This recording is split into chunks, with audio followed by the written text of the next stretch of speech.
திமுக கழகம் நீங்கள் கண்டம் பண்ணிருக்கீங்க. இன்றைக்கி திமுக கழகம் ஆட்சியில் இருக்கீங்க. இந்த ஆட்சியில் இருக்கிற திமுக கழகம் இமிடியேட்டாக ஆக்ஷன் எடுங்க. இது ரொம்ப முக்கியங்க. அதாவது மற்ற இதுக்கெல்லாம் நீங்கள் ஒரு தனிப்படை அமைத்து அதெல்லாம் எடுத்தீங்க, ஆக்ஷன் எடுக்கிறீங்க. இதுக்கு யார் யார் அவங்க வீட்டுக்குள்ளே போய் காங்கிரஸ் கூட்டணியில தானே திமுக இருக்காங்க. அதாவது கூட்டணியில் திமுக கூட்டணியிலே இருக்கிறதுனால திமுக இதுக்கு பின்னாடி இருக்கலாமா? இதுதான் உனக்கு லாஸ்ட் வார்னிங். இதை மீறி நீ பேசின அப்படின்னா கண்டிப்பா இதுக்கப்புறம் எடுக்கக்கூடிய எங்களுடைய நடவடிக்கை ரொம்ப இதாக இருக்கும். நம்ம கண்டிப்பா இதனுடைய பேக்ரவுண்ட் இதெல்லாம் பார்த்தீங்கன்னு வச்சுங்க, தமிழ் உருட்டால் அப்படிம்பாங்களே. அண்ட் சவுக்கு மீடியாவுக்கு உறுதுணையாக நின்ற அத்தனை பேருக்கும் நான் இந்த நேரத்தில் நன்றியை தெரிவித்துக் கொள்ள கடமைப்பட்டிருக்கிறேன்.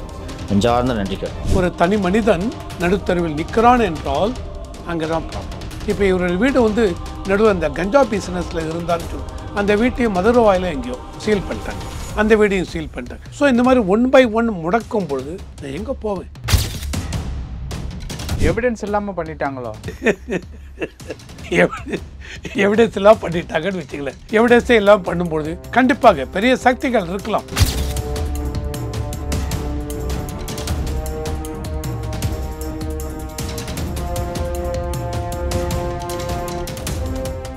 ரியல் ஒன் நேயர்களுக்கு வணக்கம். இன்று நம்மளுடைய நேர்காணலுக்கு அரசியல் விமர்சகர் திரு ரவிசங்கர் அவர்கள் இணைஞ்சிருக்காங்க. சார் வணக்கம். வணக்கம். வணக்கம். எப்படி இருக்கீங்க?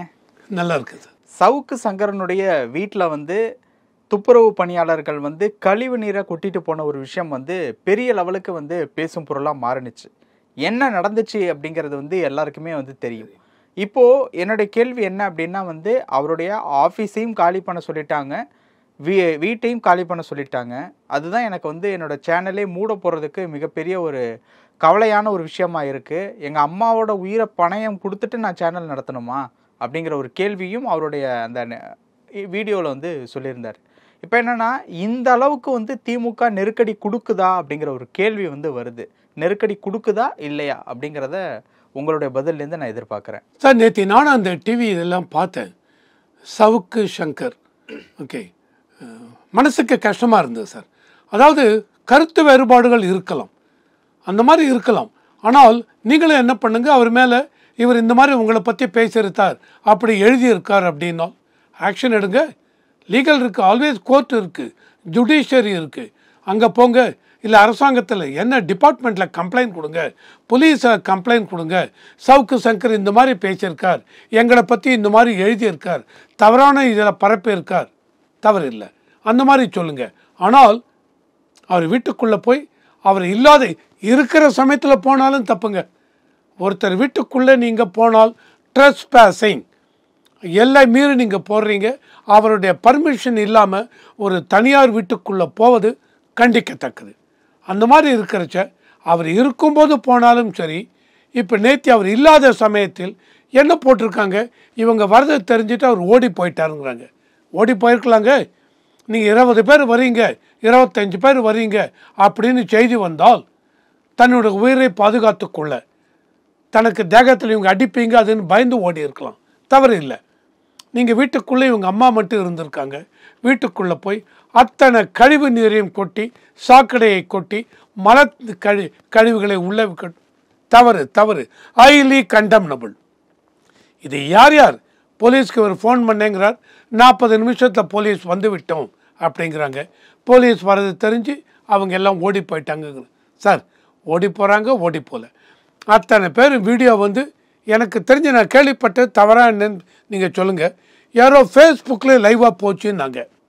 அந்த இது இன்சிடென்ட் நடக்கும் பொழுது ஃபேஸ்புக்கில் லைவாக போச்சுன்னாங்க. எனக்கு கன்ஃபார்ம்டு இது இல்லை. அப்படி ஃபேஸ்புக்கில் லைவாக போயிருக்குனால் முன்னாடியே நாங்கள் இந்த மாதிரி பண்ண போகிறோம் அப்படின்னு எல்லாருக்கும் சொல்லியிருக்காங்க. இதெல்லாம் வீடியோவில் பார்த்ததில் நிறைய பேர் துப்புரவு தொழிலாளர்கள், லேடிஸ் இருக்காங்க, ஜென்ட்ஸ் இருக்காங்க, அவங்க ஃபேஸ் எல்லாம் இருக்குது. இதில் எத்தனை பேரை நீங்கள் அரெஸ்ட் பண்ணிருக்கீங்க இது வரைக்கும்? இது ரொம்ப முக்கியம். இந்த மாதிரி செயல் ஒரு வயதான ஒரு மூதாட்டி இருக்கும் பொழுது அவங்க வீட்டுக்குள்ளே பூந்து நீங்கள் இந்த மாதிரி பண்ணும்பொழுது இதனாலேயே அந்த மூதாட்டி பயந்து ஹார்ட் அட்டாக் எதாவது ஆயிருந்தால் யார் பொறுப்புங்க? இப்போ தான் வீட்டையும் காலி பண்ண சொல்லிட்டாங்க, ஆஃபீஸ் அதையும் வரேன். அதான் இந்த மாதிரி இருக்கிற இப்போ என்ன எடுத்து இவருக்கு யார் வீடை வாடகை கொடுத்தாரோ அவர் என்ன சொல்லிட்டார், இல்லைப்பா போகிறோம், உங்களால் நாங்கள் படுற கஷ்டமெல்லாம் போகிறோம், நீங்கள் காலி பண்ணுங்க. இவர் சொல்லியாச்சு. இவர் ஆஃபீஸ் வச்சுருக்கார், அவங்கள என்ன சொல்லிட்டாங்க, காலி பண்ண அவங்களே சொன்னாங்களா இல்லை வேறு யாராவது சொல்லி ப்ரெஷர் அவங்களுக்கு கொடுத்து காலி பண்ண வைக்க தெரியாது. இதெல்லாம் சில மக்கள் என்ன சொல்கிறாங்க, இல்லை அவங்க இந்த மாதிரி ப்ரெஷர் கொடுத்து காலி பண்ண வச்சுருக்க. உண்மையாக இருக்கலாம் பொய்யா இருக்கலாம் தெரியாது, அது முக்கியம் இல்லை. இவர் வீட்டை காலி பண்ண சொல்லிட்டீங்க, இவர் அம்மா அழைச்சிட்டு எங்கே போகிறாருங்க, இல்லை நீங்கள் 1 மாதம் டைம் கொடுத்துருவோம், 1 மாதத்துக்குள்ளே வேறு வீடு கிடைக்கணும்.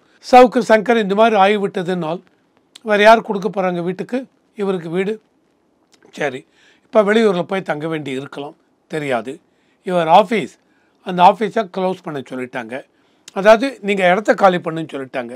இவர் ஆஃபீஸ் எங்கே போய் நடத்துவார்? இதனாலேயே இவர் என்ன சொல்கிறார், நான் என்னோடய ஸ்டூடியோவே மூட வேண்டியிருக்கும் அப்படிங்கிறார். ஸோ ஒரு தனி மனிதன் அவருடைய சுதந்திரம் பறிக்கப்படுறது அப்படின்னு தான் நான் சொல்லுவேன். அதாவது எனக்கு வாழ்வாதாரமே சவுக்கு சங்கர் அப்படின்னா யூடியூப் இவர்னு எல்லாருக்கும் தெரியும். யூடியூப் மூலம் அந்த அளவுக்கு ஃபேமஸ் ஆனவர். இதுக்கு முன்னாடி கவர்மெண்ட் எம்ப்ளாயியாக இருந்தார். அப்பயே கொஞ்சம் கவர்மெண்ட் இதில் இருக்கும்பொழுதும் இவர் மேலே பிரச்சனை வந்தது, விஜிலன்ஸ் ஆக்ஷன் எடுத்தாங்க, இதை விட்டு டிஸ்மிஸ் பண்ணாங்களோ சஸ்பென்ஷனோ எனக்கு ஞாபகம் இல்லை. அதுக்கப்புறம் யூடியூப்பில் ஃபேமஸ் ஆனார். யூடியூப்லேயும் நிறைய இவருடைய கருத்துக்கள்லாம் அகெயின்ஸ்ட் இவர் அரசியல் தலைவர்கள், அதை இவர் ரொம்ப ஓப்பனாக ரொம்ப ஷார்ப் அட்டாக்னு எடுத்துன்னு போனார். அதனுடைய விளைவு தானே இதெல்லாம் இருக்கலாம் சார். இந்த மாதிரி இருக்கிறச்ச ஒரு எல்லை மீறி இப்போ நானும் நீங்கள் பேசுகிறீங்க, நான் கேள்வி கேட்குறேன். ஆனால் என்னுடைய இது எப்போவுமே தனி மனித யாரையும் அட்டாக் பண்ண மாட்டேன். ஓகே, அவங்க குடும்பத்தை அதை பற்றியெல்லாம் பேச மாட்டேன்.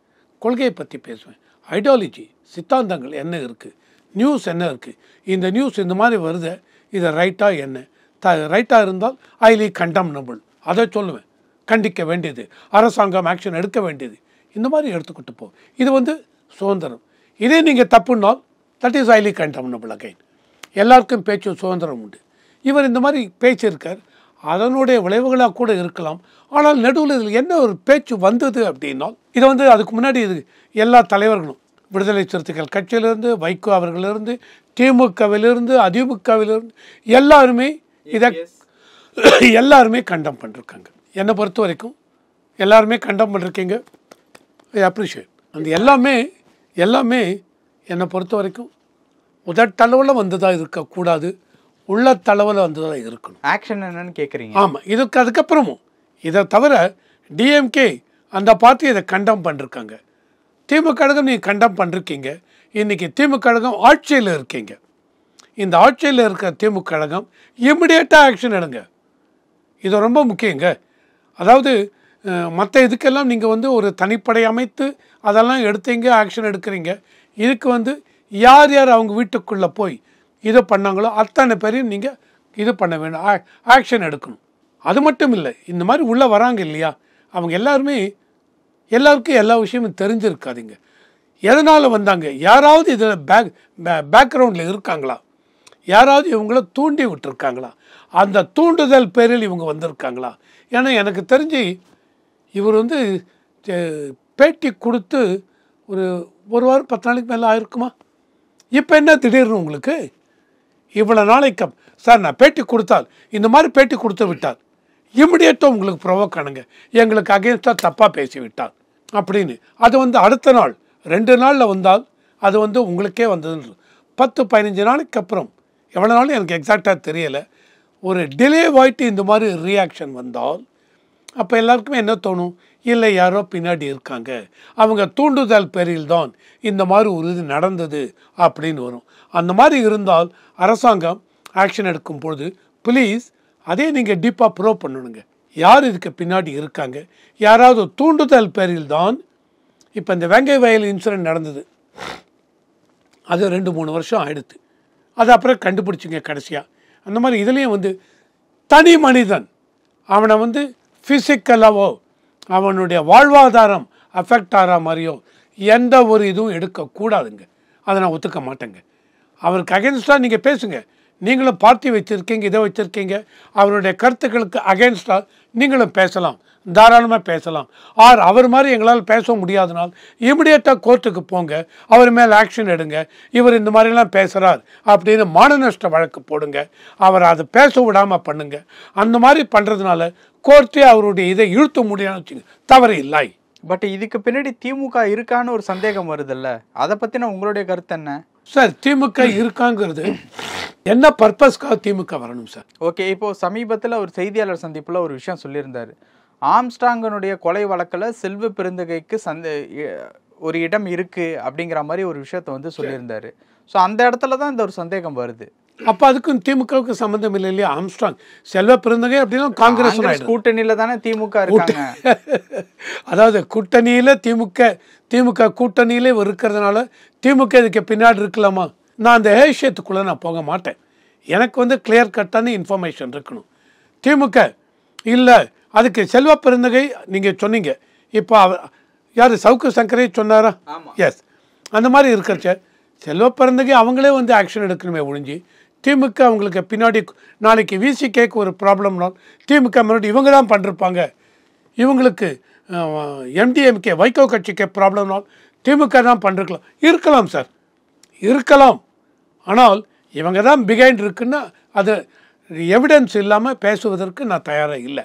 ஆனால் திமுக என்ன பண்ணியிருக்கணும், கண்டம் பண்ணிட்டோம் அப்படின்னு கண்டம் பண்ணால் போகாதுங்க, ஆக்ஷன் எடுக்கணும், கோர்ட் ஆக்ஷன் எடுக்கணும்.